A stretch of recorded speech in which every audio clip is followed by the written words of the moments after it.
Hi everybody, you knew I would show up sooner or later. Remember me 4 or 5 weeks ago? I was full of projects, vim, vigor. I did make a list on my legal pad of all those big projects. I was going to improve myself physically, emotionally, spiritually, every kind of way. And I did that for a while. But this week, things seemed to settle in. And I thought I was pretty realistic about how it was going to be and how serious it was going to be. But there were days this week when if I got my shoes on and went to the mailbox and emptied the dishwasher, it had been a big day. I had more of an energy surge this weekend.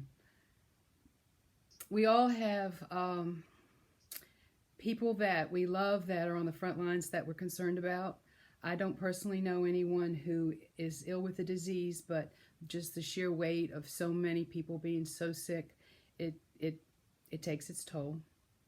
I have absolutely nothing to complain about here in my comfortable little house, but I can't help but worry about people who've lost their jobs, people who have been cut back in their hours. Bills have to be paid, food needs to be bought. It's just a huge worry. I have a friend who's still keeping all of her employees in her business, but says it's literally hemorrhaging. I have other friends that have had to close down, and there's no idea when they'll be able to close back up.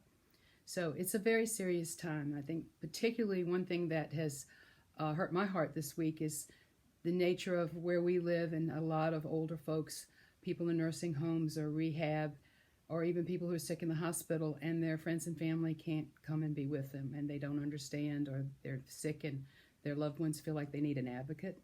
So it's just a lot going on that is something like we've never experienced.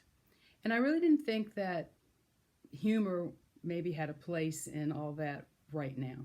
But something happened this morning that changed my mind. I had a flashback, and this might sound a little heavy, but I don't mean for it to. But when my husband first passed away, he'd been sick for several weeks, and when he died, it was about 10 days later. My college roommate had been really, really thoughtful about calling and checking on me. And in the course of the conversation, she'd asked 2 or 3 times in 2 or 3 different ways, "Are you all right? It's okay not to be all right. Tell me if you're all right. How are you really?" And I appreciated it, but other people were asking me that too. And I guess maybe I was a little bit in that anger stage, and I was tired of hearing it. But we finished the call that day, and I went to take a shower. And I probably kind of charged into the shower. And I turned on the water with great force, and it went all over the bathroom. I mean, just drenched everything. I'd forgotten to close the shower curtain. And I really knew for sure in that moment that I was not all right. And I know for sure that none of us, even as protected as some of us are, none of us are all right. But I laughed. That was my reaction. I laughed really hard. And it wasn't just a nervous reaction. It was funny what had happened. And at that particular point, if you'd asked me 15 minutes before that, I thought there's no joy in me. There's no laughter here. But when I heard my own laughter, it encouraged me and it uplifted me. And I thought things are never going to be the same, but everything is going to be all right. And humor does help, and there is a place for it. So given that I've had this epiphany, I'll tell you a little story. You know, we talked about my mother not sewing, but we didn't talk about my daddy did sew. He did not sew by hand, but he had a sewing machine that was one of his prized possessions. It had seen him through traveling in World War II. He'd repaired and altered all kinds of uniforms and whatever else needed repairing, and he took a lot of pride in his machine and his sewing ability. He couldn't find pajamas he liked when I was growing up, and he used to make his own summer pajamas. The curtains in our living room when I was growing up, he made those, and he put tape in the top for the pinch pleats and all that, so he really did have skills. Well, time came for high school, and I loved being in plays. Mrs. Hammond was our drama coach, and I felt the first time I'd found my tribe, sort of, because I wasn't athletic, and I really loved being in plays. And I was going to be in Arsenic and Old Lace, and I was going to be one of the sisters. There were two sisters. And Sonny Richardson was in the play, and Ross Lewis, and I think Rachel Cannon was my sister. And we were just, it was good, actually. It was a really good performance. Mrs. Hammond was a great director. So I needed two costumes, and I had a long black dress supplied by my Aunt Golden, no surprise. That was dug out of somewhere, and it looked like a elderly spinster from the time period of the play. And I needed another dress. So I asked Daddy if he would help me make a dress. And he said yes, for me to go to the craftsman shop and see Mrs. Brooks and get some material and some thread, and he would help me with it over the weekend. So I went to the craftsman shop and I bought some material that looked sort of like a heavyweight linen. It probably wasn't really linen, but it was purple. It was my idea of an old lady color. And I got the matching thread as instructed, and I asked him before I went, did I need a pattern? He says, oh no, we'll just make that up. So I thought that was a little odd, but okay.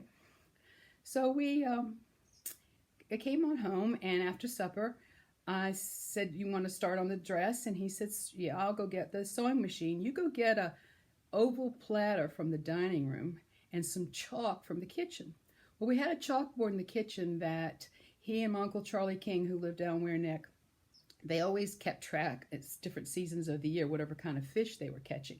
And Daddy kept a running tally on the chalkboard in the kitchen, and it was, four strikes and a cross, like you're taking inventory.